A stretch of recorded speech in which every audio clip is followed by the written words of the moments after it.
Preventing the transmission of microorganisms in hospital.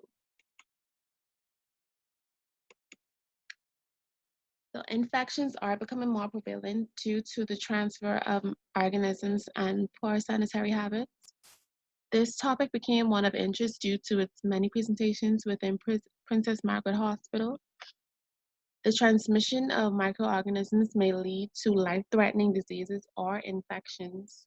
The prevention of transmission or apprehension of these microorganisms can cause a decrease in illnesses and an increase in health management. So the methods used to conduct this research was a survey that determined preventative measures taken within Bahamian hospitals to limit the transmission of microorganisms.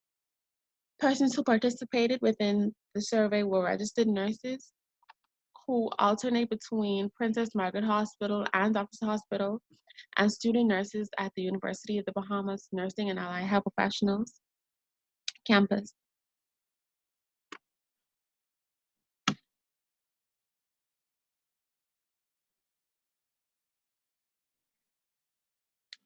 This is just a table that illustrates the results from the survey. So the first question that was asked was, is hygiene essential? 100% of the participants agreed yes. Do you think antibiotics are effective for treating infections? 96.3% participants answered yes, while 3.7% said no. Do you think hospital-acquired illnesses are due to patient-to-patient contact? 59.26 answered yes, while 40.74 said no. Do you think sanitation is upheld in Bahamian healthcare facilities? 44.44 answered yes, while 55.56% answered no.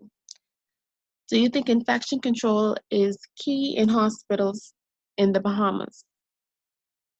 33.33% answered yes, while 66.67 answered no. How often do you wash your hands while in the hospital? 74.07% said always. 22.22% answered often, while 3.7% answered rarely. When caring for patients, do you wash your hands in between each patient?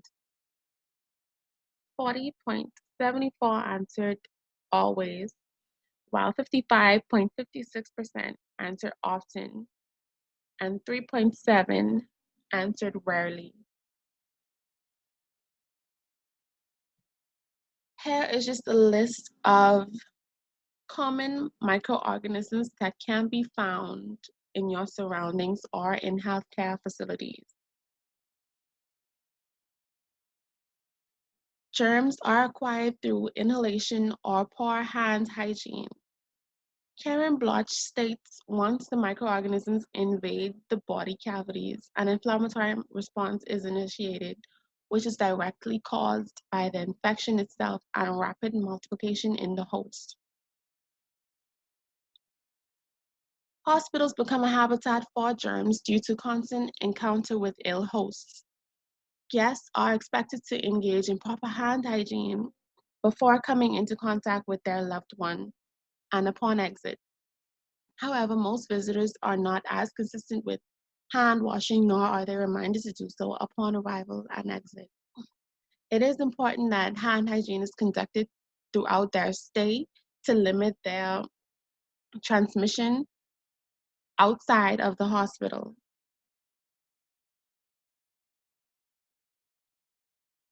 How are infections treated?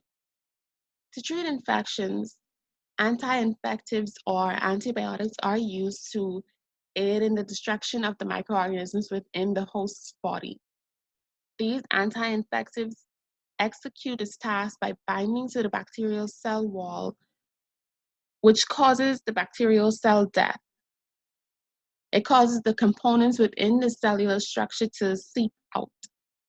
Once patients have undergone surgery, postoperative medications consist of antibiotics. This does not indicate that there is a current infection, but rather preventative measures for such an occurrence. How are infections treated and prevented?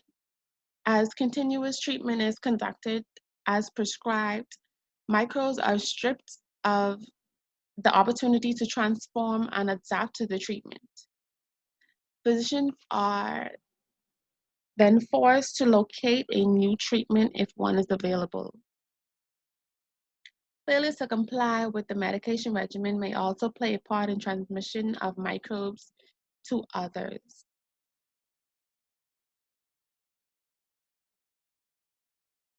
Hospital-acquired infections. One hospital-acquired infection is pneumonia or hospital-acquired pneumonia. This is a pressing matter in the Bahamas. The Public Hospital Association discussed the importance of caring for patients who developed pneumonia due to exposure to pathogens after being placed on a ventilator or undergoing care within healthcare facilities. This is more commonly found in patients with ventilators because it is directly associated with the lungs. So it's easy access for germs to get in and infect the area. Hospital-acquired surgical site infections may occur depending on the type of surgery performed and the patient's status. Microbes may inhabit the surgical site by crawling through a wet bandage or being welcomed by an exposed wound through the operation itself.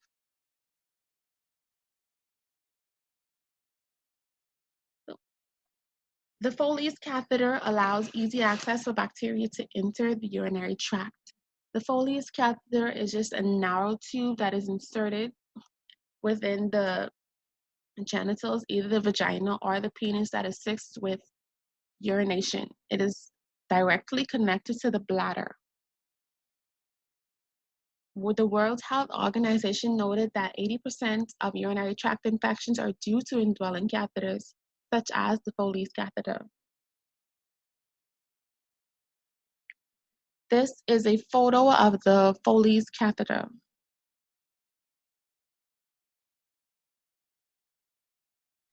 Some hospital policies that are used to prevent the transmission of microorganisms are listed here, such as short nails, nails that shouldn't be longer than the tip of your finger. False nails are prohibited. Hair must be off the collar. Masks should be worn to prevent any droplets from respiration or talking. Gloves should be worn to prevent transmission to yourself or to the patient, and gowns should be worn.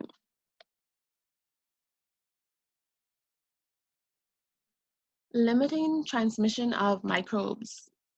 So proper hand hygiene does play an important part because the hand is thought to be the most contaminated part of the body. Limiting prolonged skin-to-skin contact, sneezing in the elbow rather than the palm of the hand, because access to hand washing equipment may not be available. So it is best to sneeze within the elbow, which can capture more of the droplets being dispersed rather than in the palm. That may help in the spread of the droplets. Compliance with prescribed antibiotics. So this compliance can assist in the destruction of the microorganisms, preventing them from transforming and being adapted to the medication. So if this occurs, then the host might be free of the infection and they are no longer able to infect others.